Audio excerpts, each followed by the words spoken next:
dejo con Marcelo. Como saben, este evento va a constar de dos partes. Primero Marcelo va a brindar la conferencia Habitar el Silencio y posteriormente va a entablar un diálogo con Hugo Mujica, que también está acá con nosotros. Así que espero que lo disfruten y les agradezco nuevamente a ustedes, a Marcelo y a Hugo por estar con nosotros. Bueno, muchas gracias. Gracias primero de mi parte a Ana Laura Luznich, que está aquí, la directora del Instituto Luis Ordaz, por la invitación. El año pasado ya tuve el honor de ser convocado y este año se repite, así que muchas gracias. Muchas gracias a Anabela, que es la secretaria académica del Instituto y que ha trabajado incansablemente. Y hoy se han pasado la tarde aquí con Erika, ¿no es cierto? Bueno, muchas gracias por esta movida. Hablar del silencio, hoy por hoy, en una sociedad del ruido, implica no solamente pensar en el silencio, sino en recuperar el silencio, sino en recuperar un espacio de intimidad para con uno mismo, que es allí donde habita el silencio en donde nos encontramos. Yo voy a leer en voz alta, lo cual a su vez es una contradicción, si hablamos del silencio. Es una paradoja. En la antigüedad, más antigua, la lectura era más bien una actividad pública, social, que se hacía en voz alta, de modo que todos participaban en ellas, los lectores y los escuchantes. Paulatinamente esa práctica fue quedando en desuso y nos cuenta San Agustín en un pasaje de sus Confesiones que caminando, seguramente por los claustros del monasterio, entró a una sala y lo encuentra a San Ambrosio leyendo sin decir palabra. Nos dice San Agustín, sus ojos recorrían las páginas y su corazón entendía su mensaje, pero su voz y su lengua quedaban quietas. De modo que si vamos a hablar del silencio, yo debería hacerlo en el modo ambrosiano, leer. Pero eso nos llevaría de un modo catastrófico a las banquinas del conceptualismo o de la performance, que no es el caso. Así que voy a leer a la antigua, en voz alta. Voy a citar algunas fechas, algunas efemérides que nos van a permitir a posteriori expresar algunas ideas sobre el silencio. En 1897, el dibujante y humorista Alphonse Allais publica su Marcha fúnebre para las exequias de un gran hombre sordo, con un prefacio. La partitura, que ahora la vamos a ver y la tenemos allá, disculpen la distancia, consta de esos compases, 24, absolutamente vacíos.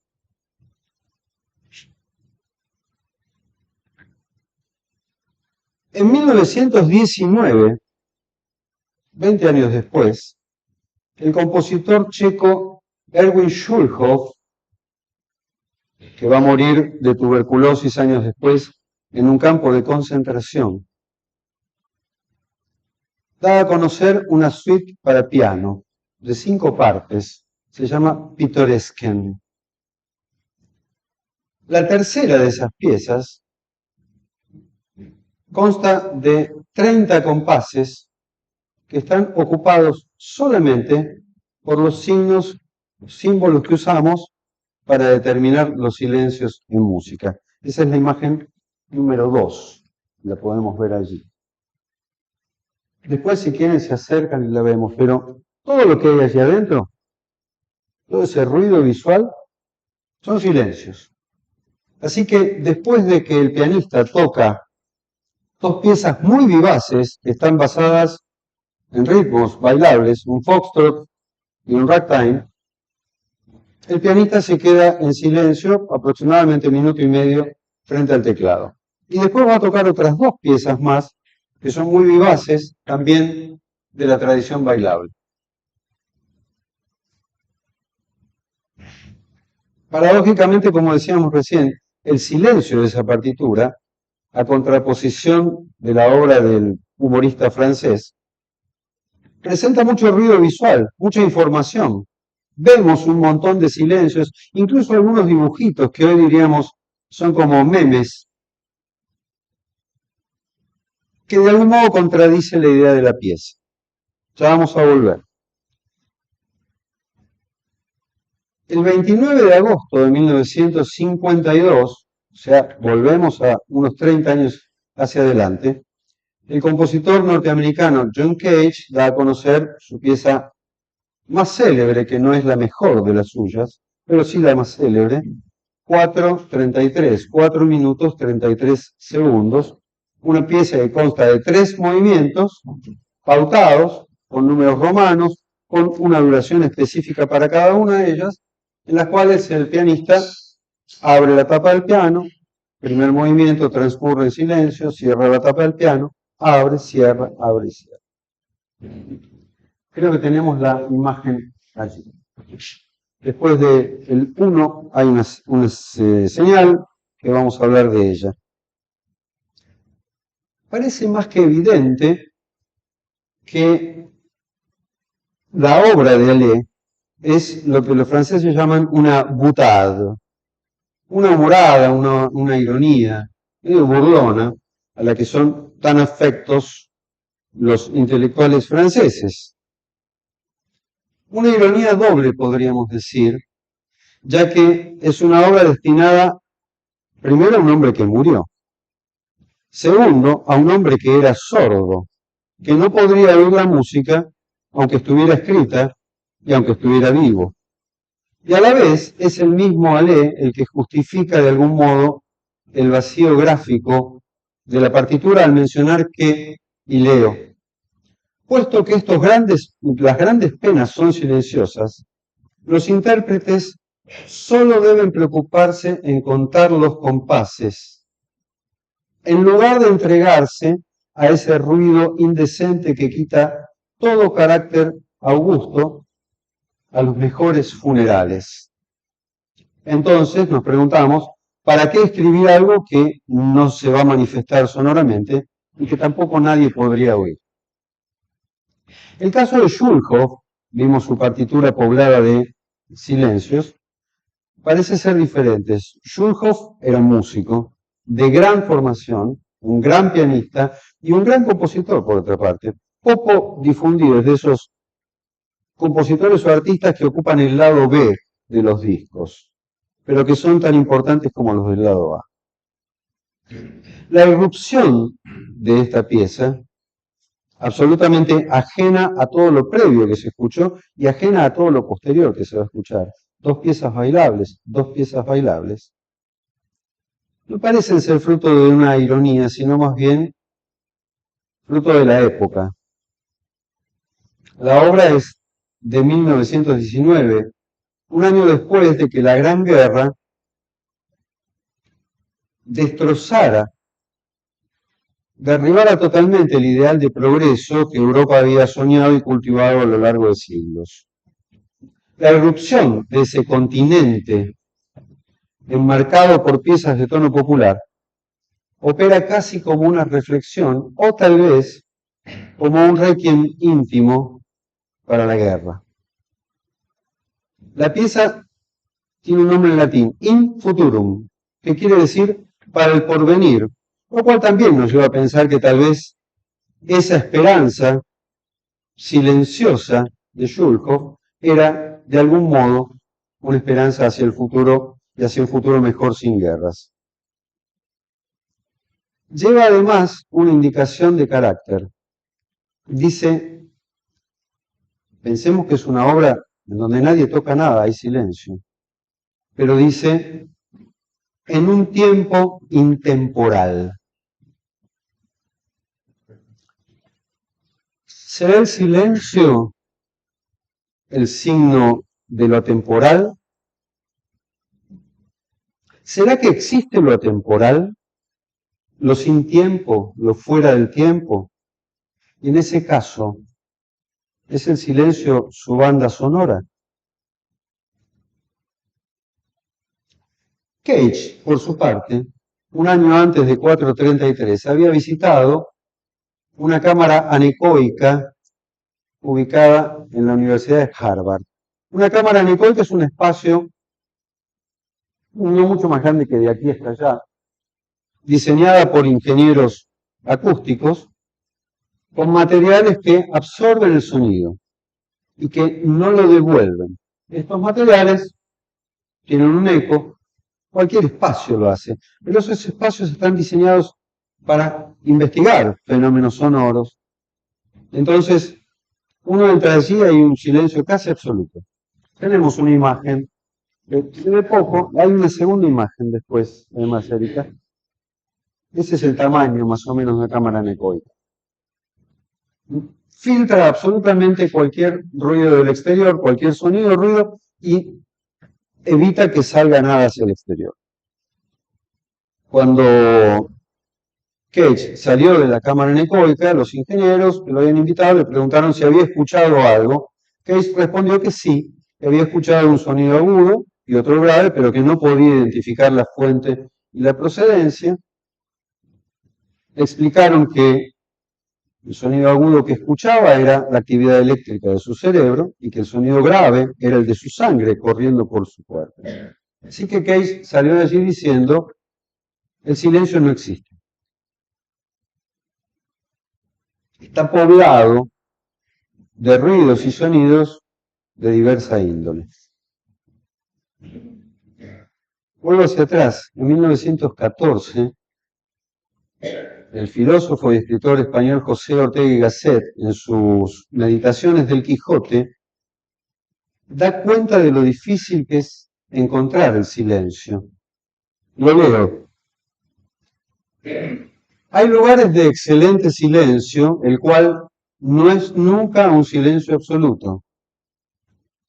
Cuando callan por completo las cosas en torno, el vacío de rumor que dejan exige ser ocupado por algo. Y entonces oímos el martilleo de nuestro corazón, los latigazos de la sangre en nuestras sienes, el hervor del aire que invade nuestros pulmones y que luego huye afanoso. Todo esto es inquietante porque tiene una significación demasiado concreta. Cada latido de nuestro corazón parece que va a ser el último. El nuevo latido salvador que llega parece siempre una casualidad y no garantiza el subsecuente. Por esto, es preferible un silencio donde suenan sones puramente decorativos de referencias inconcretas. Como se ve, al bueno de Ortega y Gasset no le hizo falta entrar en una cámara anecoica para percibir los sonidos de su cuerpo y establecer casi las mismas relaciones que Cage establece 30 años después.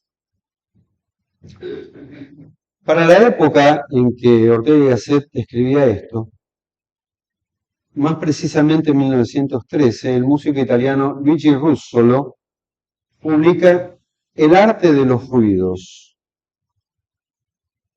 Primero le manda una carta a un amigo, compositor también, llamado Francesco Valila Patella, y le cuenta su idea de que la música tiene que ser hecha con ruidos.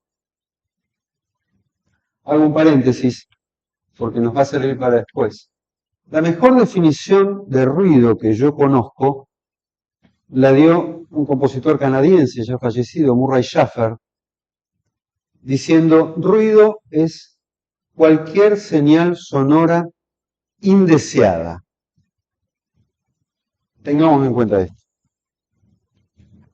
Russolo, como buen futurista, el futurismo es la primera vanguardia del siglo XIX, reivindica el ruido como fruto de la adoración a la máquina y la velocidad, que son para ellos, los futuristas, los emblemas de un nuevo mundo en ciernes.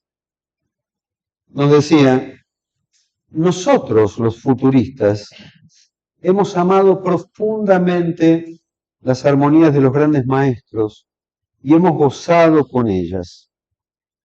Beethoven y Wagner nos han trastornado los nervios y el corazón durante muchos años.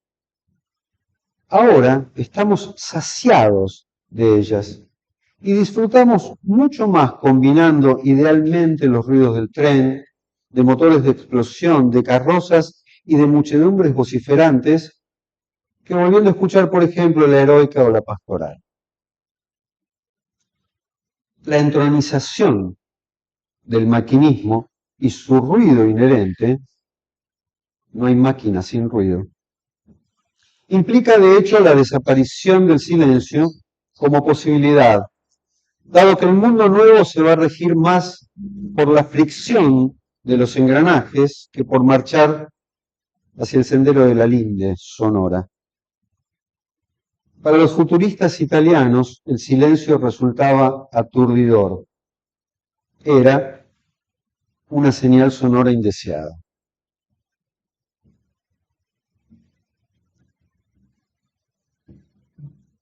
Una efeméride más. En 1947, el pintor francés Yves Klein, creador de un color que lleva su nombre en la clasificación internacional de colores, es IKB, International Klein Blue, que es este que vemos allí.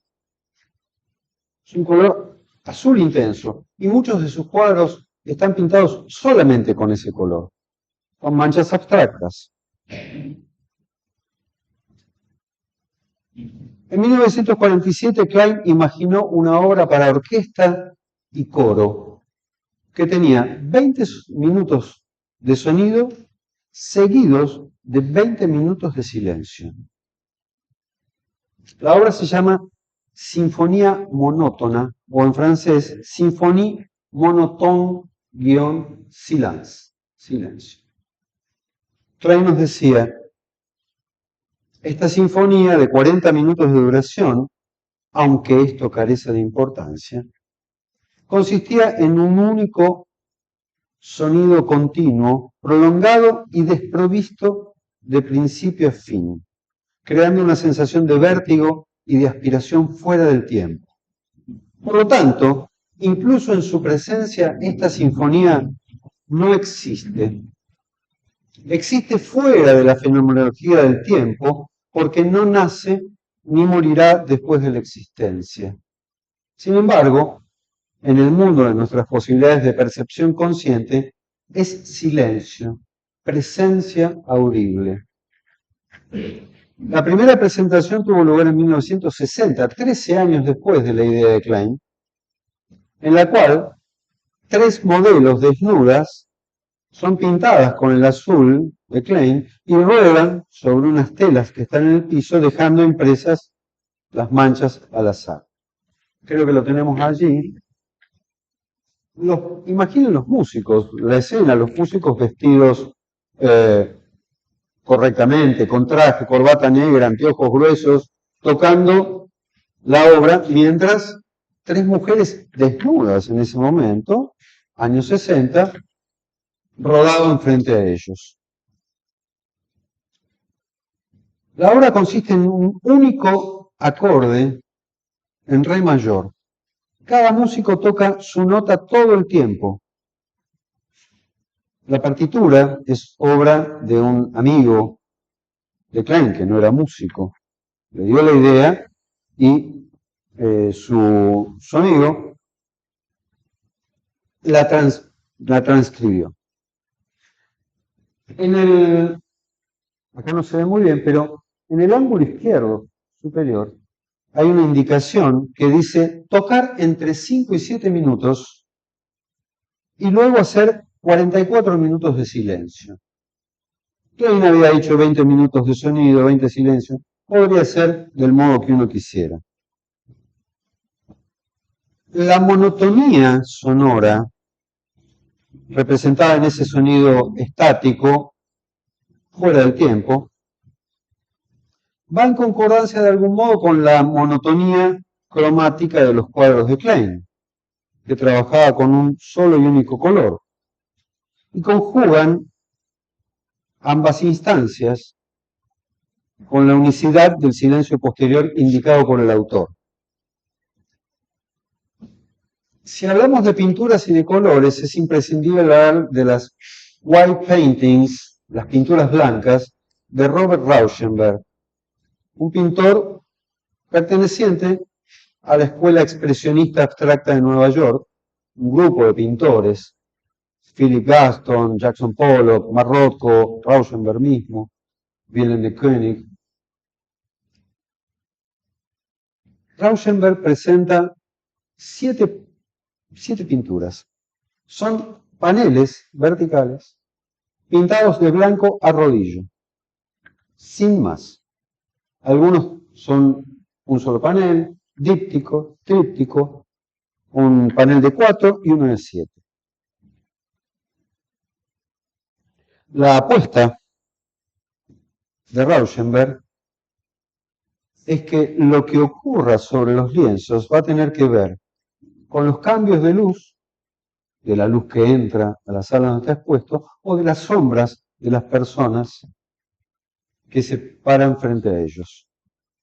Creo que tenemos la imagen por ahí. Allí hay un arbolito.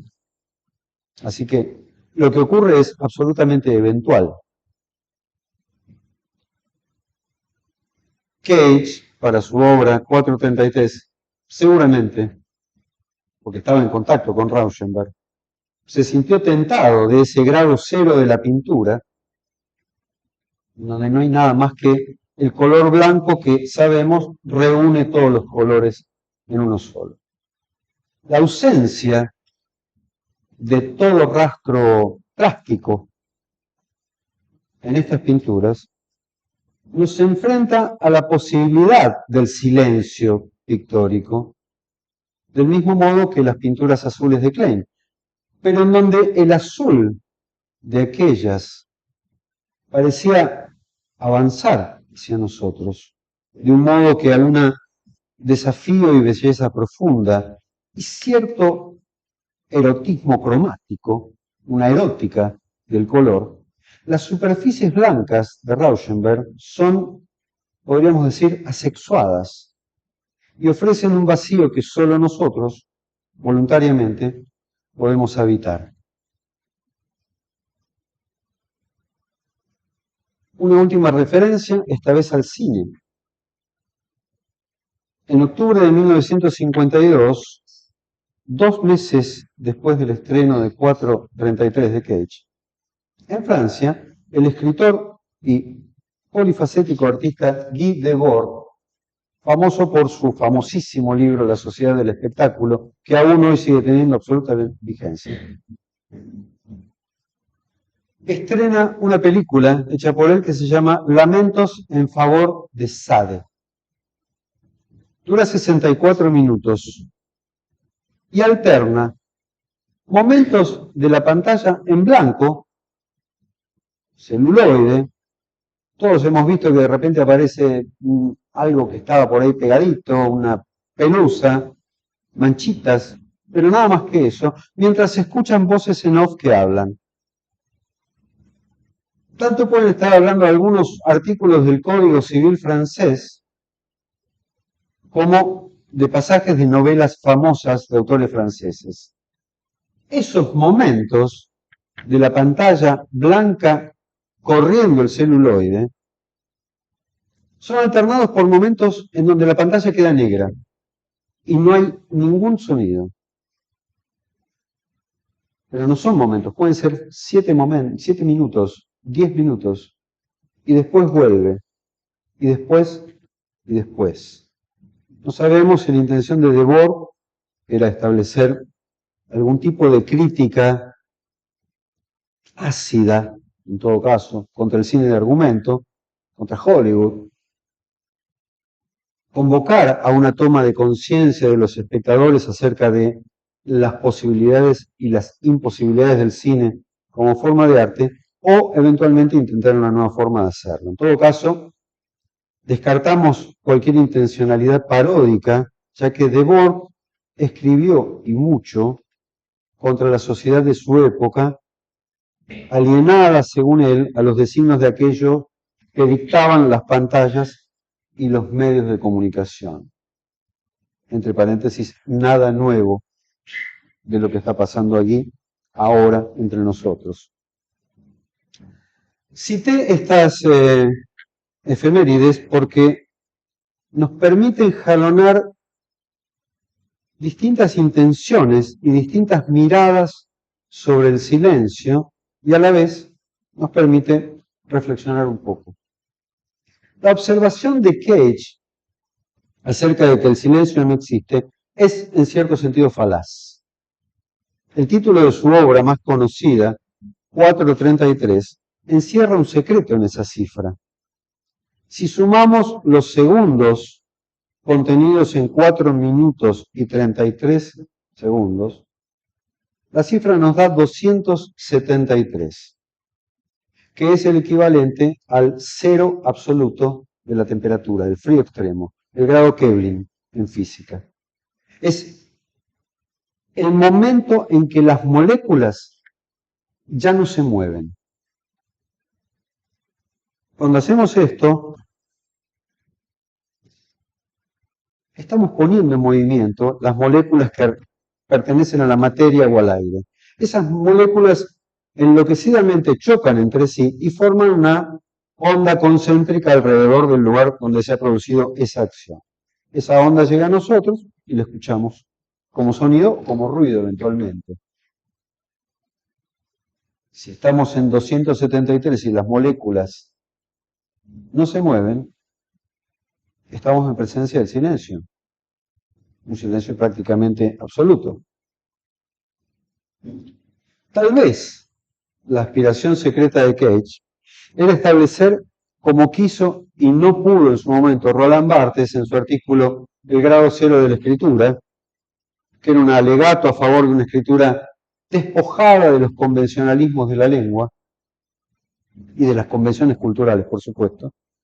Tal vez, digo, la aspiración de Cage era llegar a un grado cero de la música, llegar a una música sin atributos, casi sin música, y simplemente dejar que el mundo sonara como una banda sonora tautológica de sí mismo. Lo que suena en el mundo es el mundo que suena. Que está en relación también, lo mencionamos antes, con esa aspiración de Rauschenberg, una pintura sin atributos, en donde lo que ocurre alrededor de la pintura es lo que es la pintura. Todas estas efemérides tienen implícita una búsqueda común. El silencio como aspiración, como derrotero, como sino. Si se me permite una analogía casi profana y proveniente de un lego, así como el argumento ontológico es un razonamiento filosófico destinado a justificar la existencia de Dios, las manifestaciones que hemos mencionado, Allais, Schulhoff, Cage, Klein, Rauschenberg, parecen contener, tal vez de manera inconsciente, una búsqueda ontológica destinada al encuentro del silencio, entendido como la posibilidad fuera del alcance de la conciencia humana. Diremos entonces, el silencio sí existe. Puede ser azaroso, puede ser intencional, es siempre contextual, es una construcción. Por lo tanto, a la vez es un resultado. El silencio nunca es vacío, es recipiente de toda metáfora.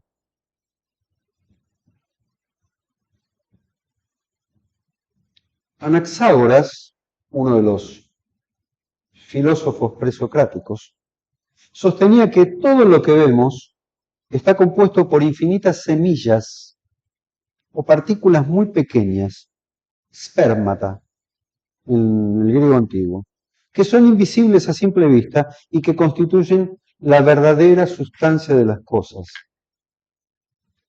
Estas partículas elementales, según Anaxágoras, son eternas e inmutables, mientras que las formas visibles y cambiantes que percibimos, esa columna o nosotros mismos, son solo combinaciones temporales y aparentes de esas partículas. La física después lo llamó átomos, protones, neutrones. Hay gente aquí más experta que yo en eso y nos podrá decir después. El historiador Walter Pater decía que todas las artes aspiran a la condición de la música porque en ella forma y contenido son una sola cosa. Pater fue discutido, y bien discutido.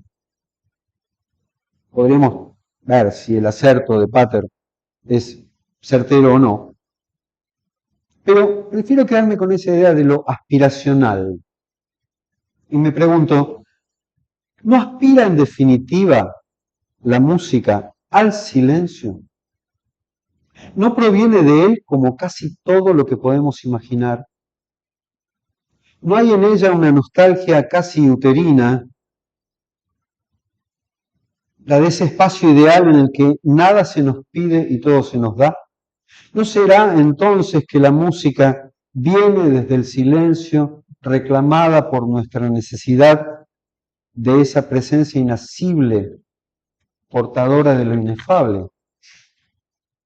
¿No es acaso cada música una particular e irrepetible combinación de aquellas semillas imaginadas por Anaxágoras, la corporeización momentánea de una idea, de una intuición, de un fogonazo de la conciencia creadora?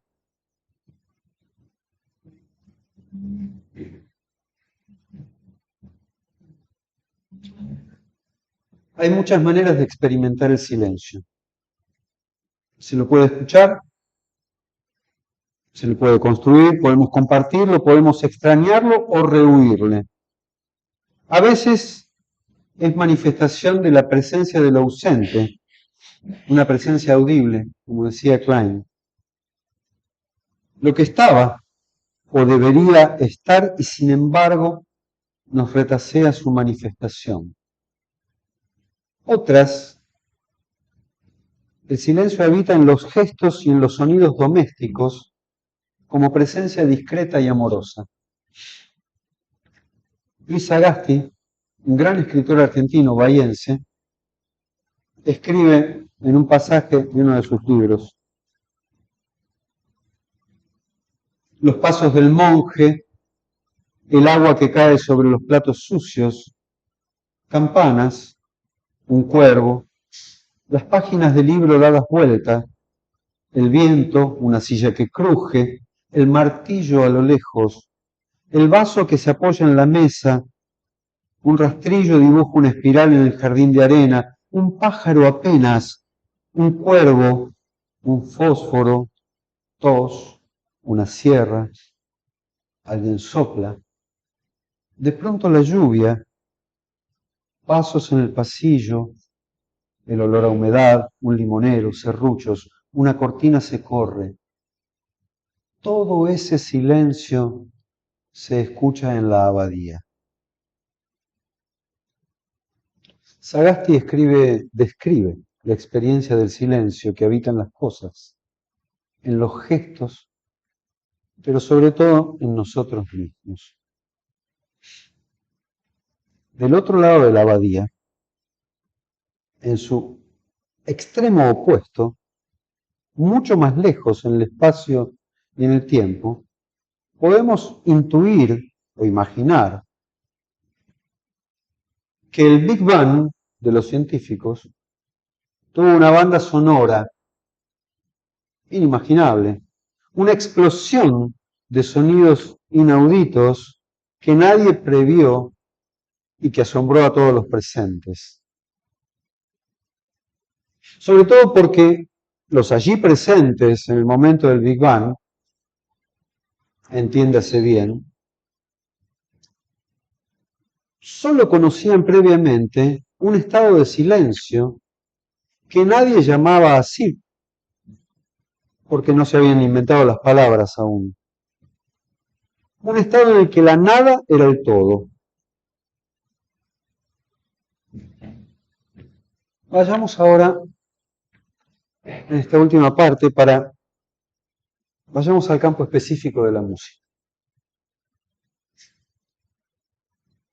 Toda partitura ofrece dos estadios. Uno puramente visual, gráfico. La partitura es, en definitiva, un dibujo compuesto por símbolos creados para representar eventos sonoros. La altura del sonido, su duración, su intensidad, el modo de relacionarse entre ellos. Todo está dispuesto por quien lo crea, quien, como un rabdomante, ha explorado bajo la superficie para encontrar las ideas que su deseo necesitaba.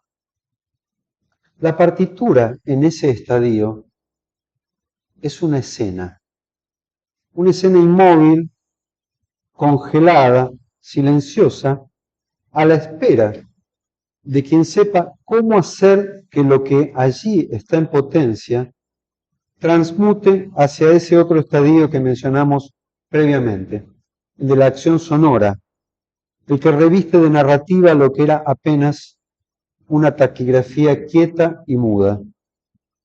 Es la presencia del intérprete, su accionar consciente, el que pone en movimiento esa escena, le insufla la vida que en ella se manifiesta como posibilidad.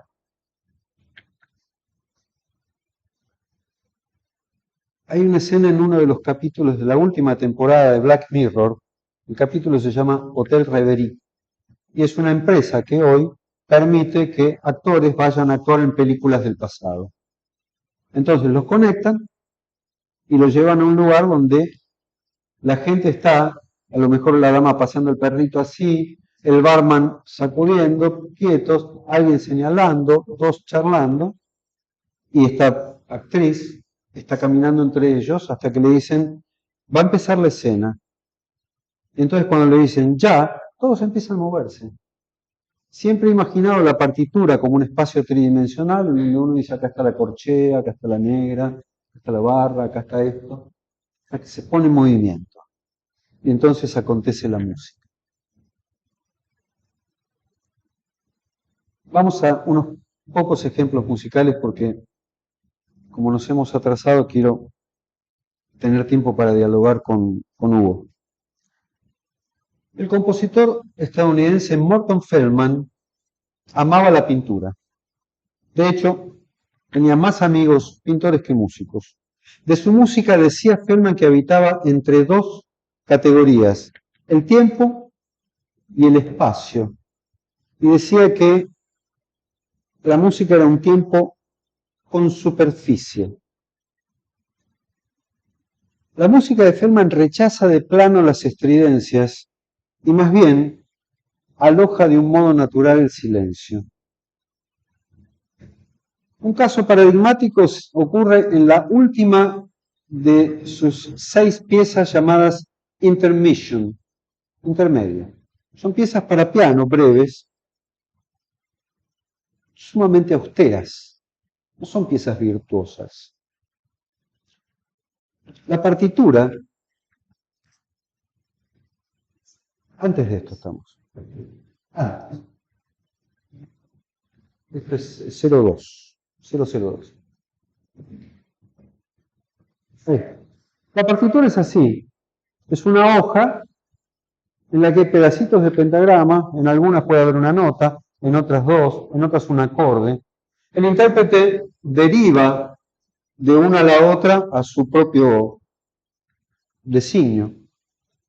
Se tiene que tocar, dejar que se extinga el sonido y mientras tanto elegir el próximo que va a sonar. Yo encontré un video muy bien realizado y que capta muy bien la esencia de esto.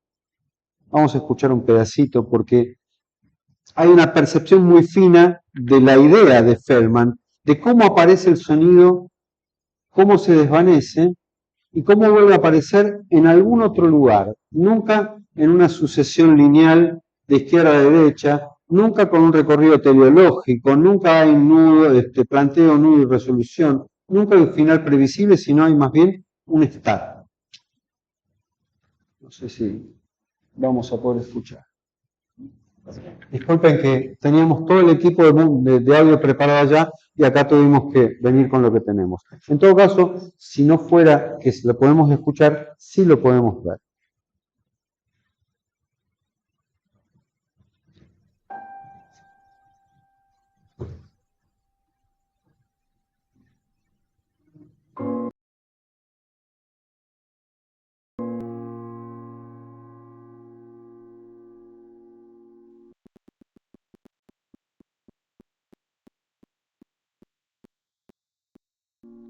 No se escucha mucho, pero dejémoslo correr un poquito porque podemos imaginar la aparición del sonido y cómo al mismo tiempo que el sonido va decayendo, la imagen se desvanece.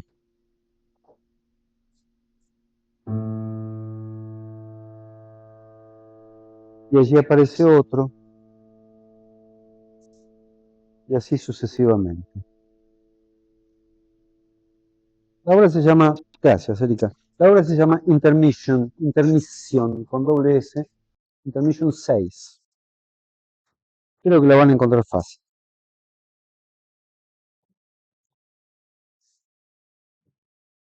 El autor del video, desconozco su nombre, pone en movimiento de un modo muy poético la obra de Feldman, y tal vez no leyó nunca un cuento de Felisberto Hernández que se llama El Balcón, en donde uno de los personajes dice: me acostumbré desde muy niña a oír el piano nada más que por la noche. Era cuando lo tocaba mi madre. Ella encendía las 4 velas de los candelabros y tocaba notas tan lentas y tan separadas en el silencio, como si también fuera encendiendo uno por uno los sonidos. Esto que Felisberto Hernández escribió en los años 30 conjuga perfectamente con esta idea de Feldman y perfectamente con la idea de quien realizó el video. Feldman era muy amigo de los pintores de la escuela expresionista abstracta de Nueva York. Mencionamos antes Mark Rothko, Jackson Pollock, Philip Gaston, que fue su gran amigo, tiene una obra maravillosa que se llama For Philip Gaston. Dijimos Rauschenberg, Franz Klein, Wilhelm de König, y si vemos, creo que todos hemos visto alguna vez una pintura de Jackson Pollock, y creo que todos hemos visto alguna vez una pintura de Mark Rothko, que la tenemos a continuación de esta, Erika. Bueno, si hemos escuchado la música de Feldman alguna vez, vamos a estar seguros que Feldman estaba mucho más del lado Rothko de la vida que del lado Pollock, que implica un ruido visual, y esto no es peyorativo, no es despectivo, sino que las pinturas de Pollock convocan a esa movilidad, a ese dinamismo, a esa energía. La pintura de Rothko es mucho más contemplativa, si se quiere.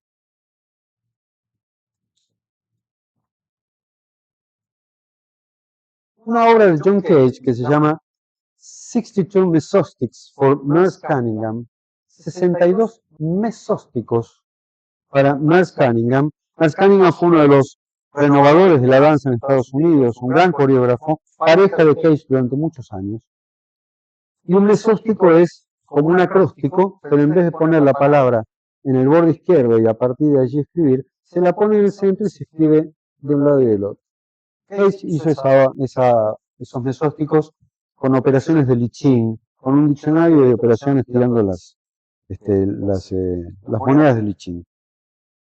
Son 62.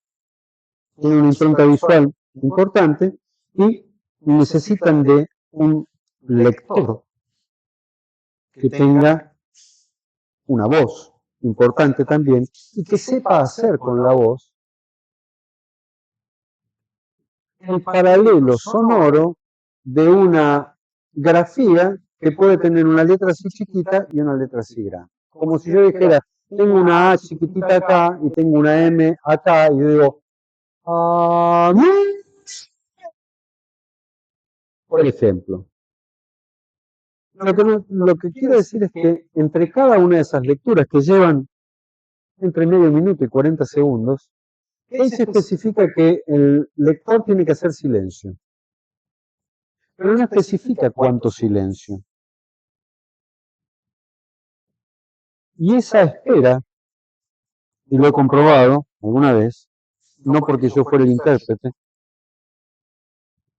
pone nerviosa a mucha gente, porque queremos que las cosas acontezcan y no nos damos tiempo para que acontezcan. Y la apuesta de Cage era precisamente un poco esto, dejar que la vida transcurra. Preguntamos si ese espacio que media entre las apariciones de la voz, si ese silencio es uno espeso, cuyo hacedor, o sea, el lector, extiende entre lectura y lectura como una materia viscosa, o es uno proveniente del cálculo. Lo mejor está 1, 2, 3, 4. En una intención vana de dominar la duración, o meramente es un estado de meditación regulado por la intuición. Vuelvo a Felisberto Hernández.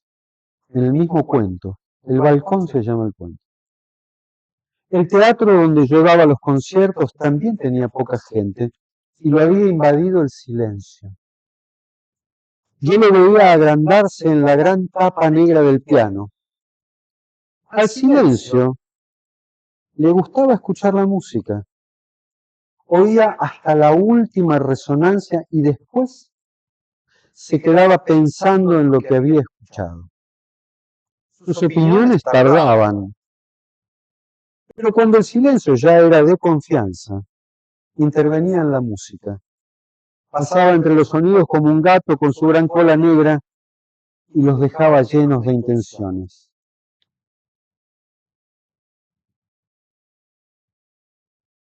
Otro compositor que vamos a mencionar es Anton Webern, compositor austríaco, que murió en 1945 y que fue discípulo de Arnold Schoenberg junto con Alban Berg, que dieron un paso muy importante en la evolución del lenguaje musical en el siglo XX.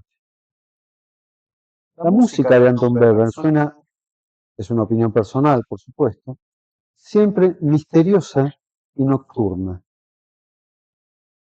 Ambos estados reclaman para sí un entorno en donde la música del día y de lo evidente se retire, dejando paso a ese otro paisaje.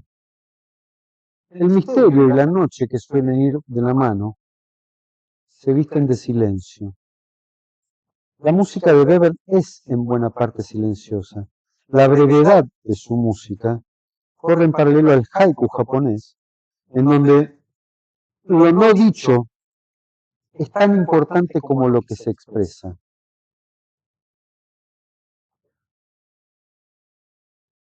Yo creo que en la música de Weber, lamento no poder escucharlo, pero ¿probamos? A ver, probemos.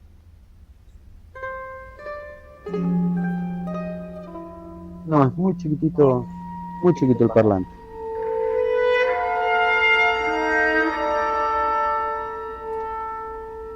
Hagamos fuerza.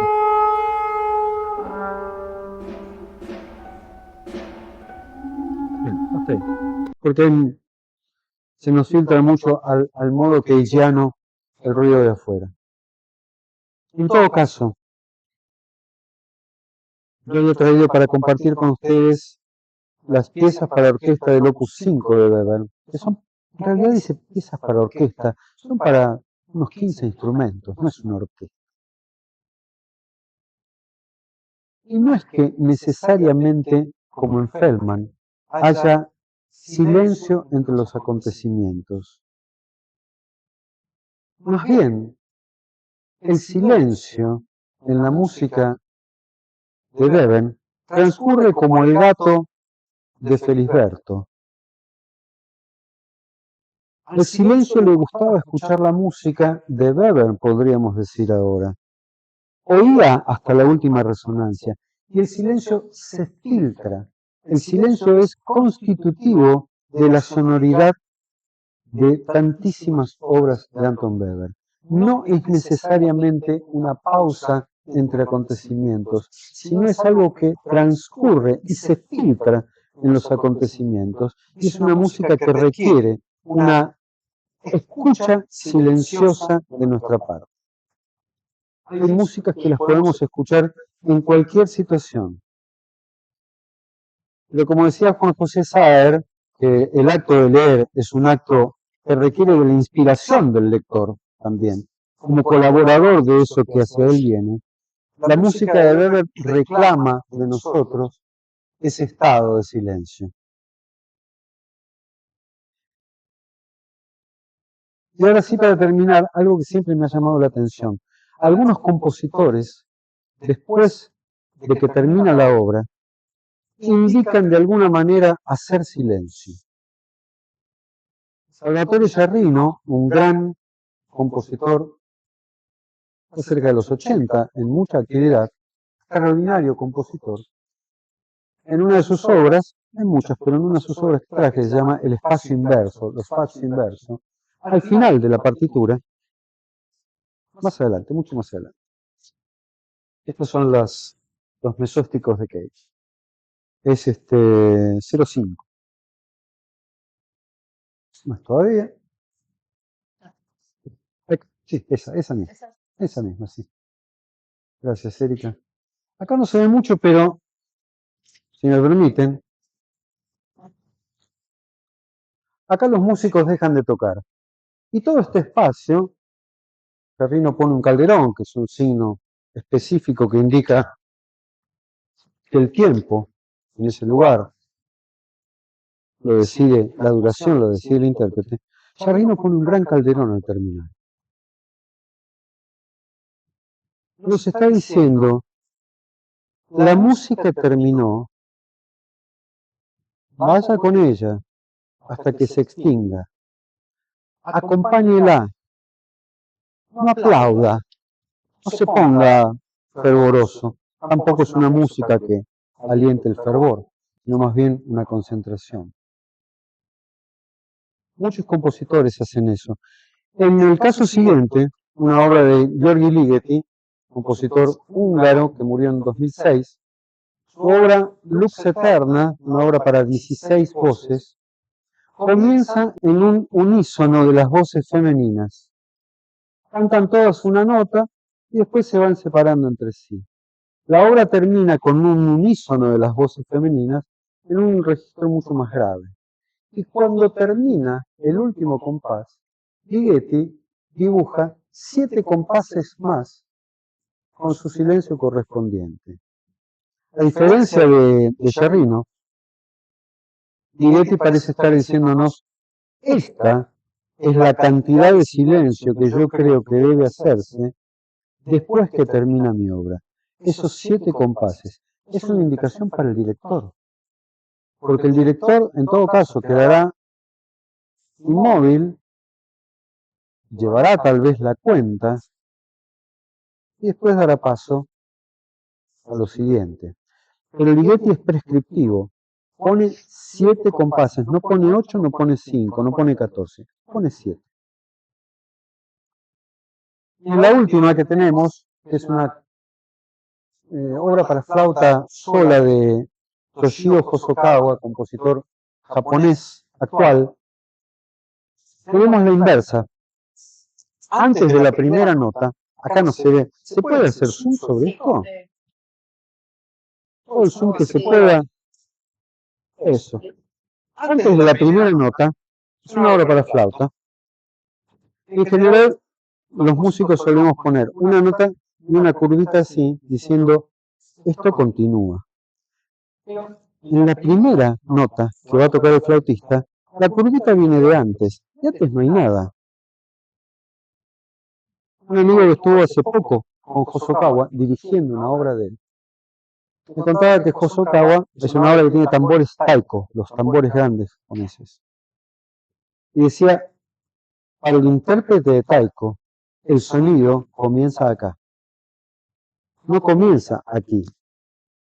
Comienza en el gesto que lleva. Está llevando el sonido a que se manifieste. Por lo tanto, con esa indicación, Hosokawa le está diciendo al flautista, no haga esto, tú, sino traiga el sonido y hágalo aparecer. Es muy distinta la idea, porque lo pone al intérprete como una especie de no traductor, sino un demiurgo, que produce el sonido a partir de esa indicación. Este sonido está sonando en algún lugar, ya. Y es el intérprete quien tiene que extraer de ese fondo sonoro inaudible lo que allí habita, traerlo a la luz del día. Quisiera cerrar ahora, y nos ponemos a charlar con Hugo, con unas palabras del músico e investigador mexicano Raúl Zambrano, que nos ofrece una reflexión que me parece apropiada, una reflexión que es a la vez una mirada hacia nosotros mismos como sujetos sensibles a la escucha de lo que del silencio viene a nosotros en forma de música y lo que de nosotros se dirige hacia él. Dice Zambrano, al escuchar música no somos pasivos, formamos parte del acto creador, organizamos el discurso, le damos sentido, porque al permanecer en la música, al quedarnos, la labor del espíritu será inevitablemente generar unidad a cada parte, transitar de mónada en mónada, de célula en célula, apropiándosela y colocando su contenido en la siguiente, hasta el final, donde depositamos en el silencio el último gesto de unidad que estuvo contenido desde el primero. Algo nos es dado en ese momento, en el silencio que sucede a la última nota. Muchas gracias.